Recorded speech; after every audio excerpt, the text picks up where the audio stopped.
Now इस question को देखिए बच्चों, इसका आंसर आएगा 200 मीटर पर सेकंड। तो जो बच्चे कर सकते हैं वो कर सकते हैं, तो आप कर लीजिए और आंसर मैच कर लीजिए। बाकी मैं आपको क्वेश्चन बताता हूँ। देखिए कह रहा है कि the angle of elevation of an aeroplane from a point on the ground 60 degree. ठीक, अब देखिए जरा, ये आपका ग्राउंड है इस तरीके से, इस क्वेश्चन को समझिए, ये आपका ग्राउंड है बच्चों। ठीक, समझिएगा जरा, ग्राउंड से किसी पॉइंट पी को हमने फिक्स कर लिया, तो इस पॉइंट पी से आप किसी प्लेन को देखते हो। ठीक, ग्राउंड को थोड़ा सा और लंबा बना लीजिए। ठीक, ये आपका ग्राउंड है बच्चों इस तरीके से, इसको थोड़ा सा और लंबा हमने ये इस तरीके से बना लिया। करेक्ट। नाउ अब ध्यान दो बच्चों, किसी पॉइंट पी से जो एंगल ऑफ एलिवेशन है प्लेन का, the angle of elevation of a aeroplane from a point on the ground, तो पॉइंट ऑन द ग्राउंड वो पॉइंट कौन सा है? पी। पी से हमने किसी एरोप्लेन को देखा। अब सुनो ध्यान से, एरोप्लेन कैसे चलता है वो आप समझो। देखो बच्चों, जो एरोप्लेन चलेगा, ठीक है ना, अगर आप क्वेश्चन लास्ट में पढ़ोगे तो बोल रहा है कि if the airplane is flying at a constant height of 3000√3 metre, मतलब समझिए ये बात बहुत खास है बच्चों क्वेश्चन में। यहां पर क्या कि हाइट जो है वो हमेशा कांस्टेंट है, हाइट जो है हमेशा कांस्टेंट है, मतलब समझिए। ये देखिए, एक मैं एक रेफरेंस लाइन ड्रॉ कर रहा हूं, dot dot dot dot dot, ये ऐसे। ठीक, तो जो आपका एरोप्लेन है उसको मैं येलो डॉट से दिखा रहा हूं। ये देखिए, ये आपका एरोप्लेन है, प्लेन है मान लीजिए। ठीक, तो ये जो एरोप्लेन है, ठीक, जरा समझिएगा, ये जो रेफरेंस लाइन मैंने ड्रॉ करी हुई है, ये ग्राउंड से कितनी हाइट पे है?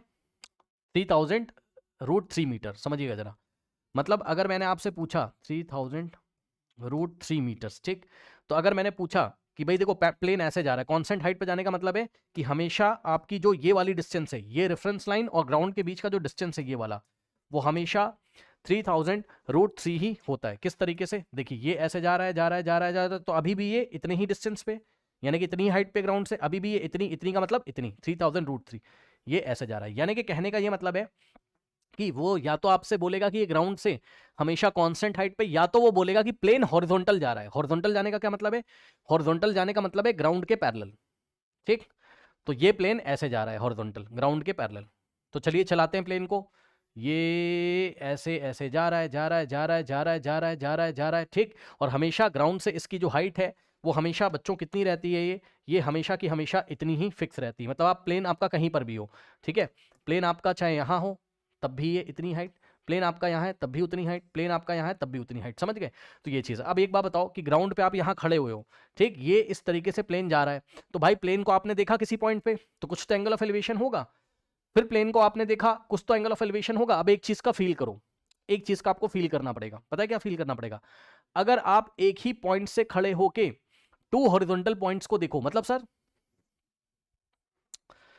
समझिएगा जरा, ये देखिए, एक बार आपने, मान लो आपका प्लेन यहां पर है, मान लो अभी यहां पर है, अभी रुक जाओ, यहां पर है, जब आपने इस पॉइंट से देखा, ठीक है, इस पॉइंट से इस प्लेन को देखा, तो पता है जब आपका प्लेन आपके पास होगा ना, तो एंगल ऑफ एलिवेशन ज्यादा बनेगा, ये मोर एंगल होगा। जस्ट फॉर एग्जांपल कि ये एंगल होगा कितना? 60। ठीक है ना, अभी बता रहा हूं, अब समझो। अब मान लो ये प्लेन आपका चलते चलते यहां आ गया, चलते चलते यहां आ गया, ठीक, अब ये यहां था, अब चलते चलते अगर यहां आ गया इस पॉइंट पे, तो एंगल ऑफ एलिवेशन आपका डिक्रीज हो जाएगा। पता है ये बात आपको कि नहीं? तो एंगल ऑफ एलिवेशन को अब मैं अलग कलर से दिखा रहा हूं, तो एंगल ऑफ एलिवेशन कितना हो जाएगा आपका? ये देखिए डिक्रीज हो जाएगा। आप फील कर सकते हो इस चीज को? ठीक, और थोड़ा मैं आपको फील कराता हूं। मान लो ये प्लेन यहां से चलता चलता अब यहां आ गया, तो पता है अब यहां से अगर आप उस प्लेन को देखोगे, भाई खुद सोचो ना, अगर आपको भरोसा नहीं तो आप खुद सोचो। भाई मान लो कि कोई पॉइंट है वो h हाइट पे है, अगर ये पॉइंट आपके पास हो, ये देखो पास है, ये पॉइंट यहां पर ऐसे पास पास में, तो यार पास में देखने के लिए ज्यादा गर्दन उठानी पड़ेगी, ये ऐसे, तो यार एंगल ज्यादा बनेगा। यानी कि प्लेन जब आपके पास है तो एंगल 60 डिग्री बन रहा है। बात समझ गए कि नहीं समझे? और जब वो दूर जाएगा, अब मान लो इसी पॉइंट को हम दूर ले जाएं तो आराम से देख लेंगे, ये देखो थोड़ी गर्दन उठानी पड़ेगी, only 30 degree angle of elevation. और यही पॉइंट यदि और चला जाए दूर, जस्ट आपको पहले फील करा रहा हूं, यही अगर और दूर चला जाए, ठीक है ना, तो बच्चों इस बार एंगल ऑफ एलिवेशन जो है, इस बार एंगल ऑफ एलिवेशन जो है, ध्यान से चेक करिएगा, इस बार जो एंगल ऑफ एलिवेशन है ये देखिए इस तरीके से ये और कम हो जाएगा, यानी कि 30 से भी कम हो जाएगा। ये मैं आपको फील करा रहा हूं, बस आप फील करो, ये एंगल ऑफ एलिवेशन 30 से भी कम आ जाएगा, लेट अस से 25 डिग्री या 15 डिग्री कुछ भी हो जाएगा। लेकिन हमारे क्वेश्चन में उसने हमसे बस ये बोला है, उसने दो सिचुएशंस दी हैं, एक 60 डिग्री वाले की और एक 30 वाले की। अब क्वेश्चन सुनिए, अब क्वेश्चन सुनिए, ये सिचुएशन नहीं है ना, इसको आप छोड़ दो। अब क्वेश्चन ध्यान से जरा पढ़िएगा, देखिए क्या कहता है। कह रहा है कि ये जो प्लेन है, ठीक, the angle of elevation of an plane from a point on the ground is 60 degree. अभी एंगल ऑफ एलिवेशन कितना है? 60 डिग्री।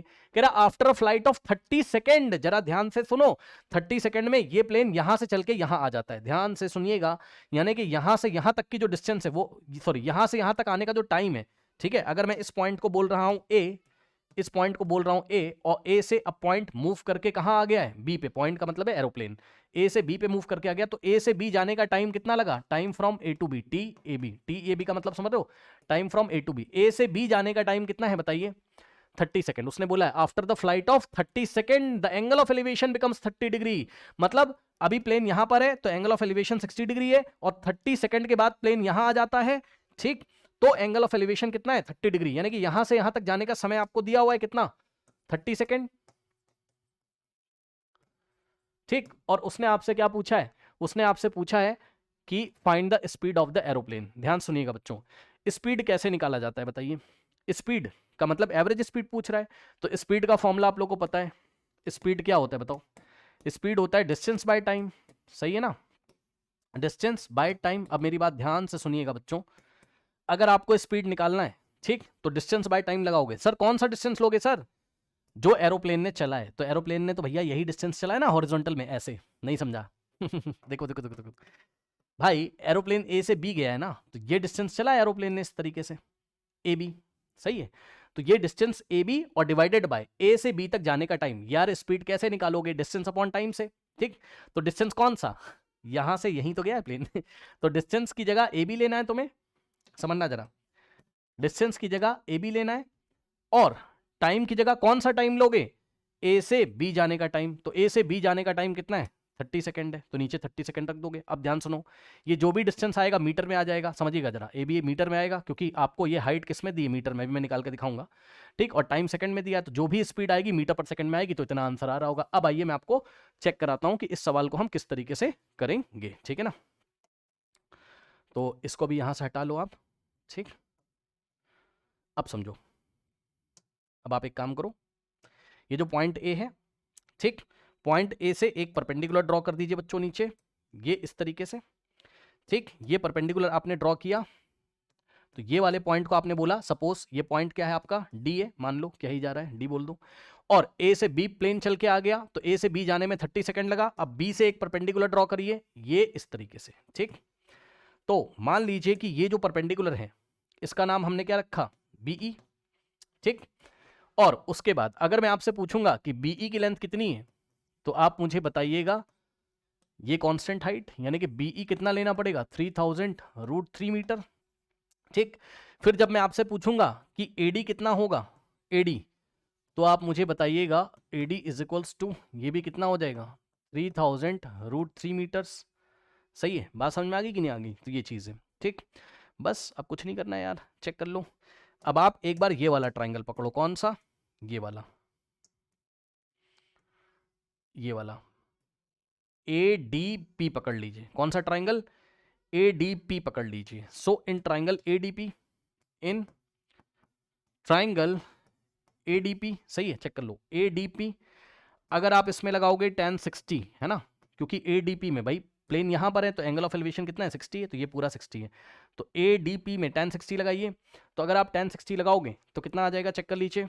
देखिए, आपको फाइनली क्या निकालना है?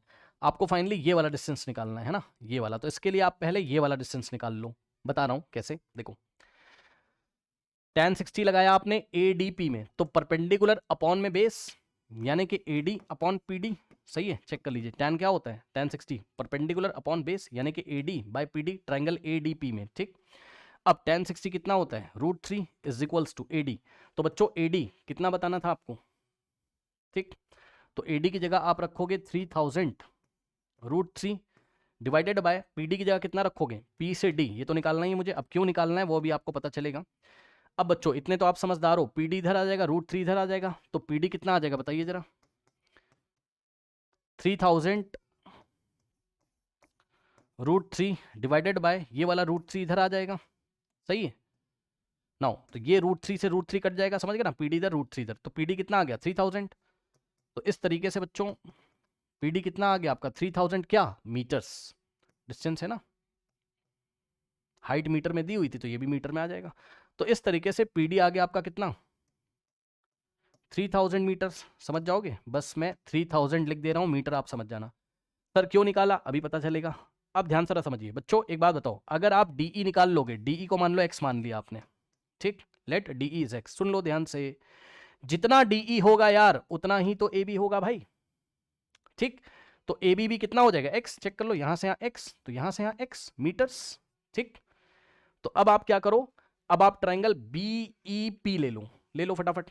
कौन सा ट्राइंगल, ट्राइंगल बीईपी ले लीजिए, ठीक, लेते हैं चलिए। सो इन ट्राइंगल बीईपी, ठीक, ध्यान दीजिएगा बच्चों, यहीं पे मैं आपको लगा के दिखा रहा हूं, आप जरा समझिएगा। ट्राइंगल इन, छोटा सा मैं आपको लगा के दिखा रहा हूं, इन ट्राइंगल बीईपी है ना, बीईपी करेक्ट, tan, अब ध्यान देना जरा, बीईपी में ये वाला एंगल 30 है, क्योंकि अब आपका प्लेन यहां आ गया, तो ये एंगल ऑफ एलिवेशन चेंज हो गया, 30 डिग्री है ये वाले ट्राइंगल में ये 30 है, सो tan 30 लगेगा, ठीक। So tan 30 is equals to perpendicular कौन, बीई, और बेस कौन, खास बात ध्यान से चेक करिएगा, बेस हो जाएगा ये पीई, ठीक, चेक कर लो, पी से ई तक परपेंडिकुलर बीई और बेस पीई। और जरा डायग्राम देखिए बच्चों, पीई कितना है आपका, पीई कितना है 3000 प्लस एक्स है ना, तो पीई कितना हो जाएगा 3000 प्लस एक्स, सही है, ये पीई आ गया। अब ले जाके रख दीजिए। सो इन ट्राइंगल बीईपी क्या लगाया, tan 30 परपेंडिकुलर अपॉन बेस है ना, परपेंडिकुलर कितना है बीई अपॉन पीई, ठीक। चलिए रखिए वैल्यू, tan 30 कितना होता है 1/√3 इज इक्वल्स टू बीई कितना है, चेक कर लो, बीई कितना है, बीई आपका 3000√3 है, चेक कर लीजिए। तो बीई की जगह आपने कितना रखा 3000 इंटू √3 डिवाइडेड बाय पीई कितना है, चेक कर लीजिए, पीई है 3000 प्लस एक्स, तो पीई की जगह आपने रखा 3000 प्लस एक्स। अब क्रॉस मल्टीप्लीकेशन करा दीजिए, तो 1 इंटू 3000 प्लस एक्स यानी कि कितना आ जाएगा ये आपका,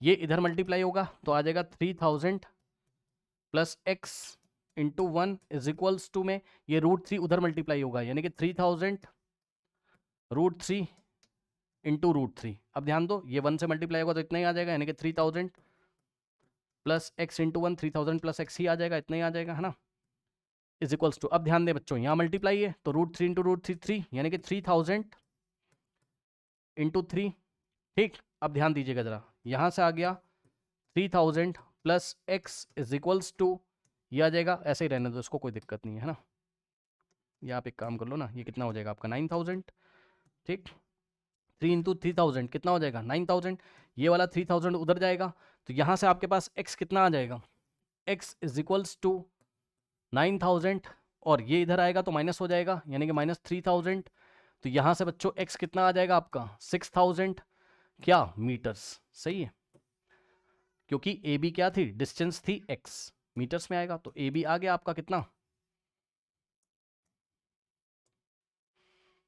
कितना आ रहा है भाई ए बी, x 6000 है ना, तो यहाँ से यहाँ ये हो गया कितना 6000 मीटर। अब सुनो ध्यान से, आपको ट्रेन की एवरेज स्पीड निकालनी है तो कैसे होता है, डिस्टेंस अपॉन टाइम, तो यार ये वाला डिस्टेंस और यहीं से यहीं तक का टाइम, तो ये वाला डिस्टेंस ए बी है, अपॉन में टाइम कितना है, यहाँ से यहाँ तक जाने का टाइम कितना है 30 सेकेंड है, तो रख दो तो स्पीड आ जाएगी। चलो करते हैं, ए से बी तक का डिस्टेंस कितना है 6000 मीटर, और डिवाइडेड बाय टाइम कितना है 30, एस का मतलब सेकेंड, एक जीरो से एक जीरो गया, और 600 अपॉन 3, 3 वन जा, और ये 200 आ जाएगा मीटर पर सेकेंड, ठीक। तो यहां से आ जाएगा आपके पास स्पीड कितना 200 मीटर पर second. So this is your final answer. इस तरीके से इस क्वेश्चन को हम हैंडल करेंगे, ठीक है स्टूडेंट्स, कर लीजिए।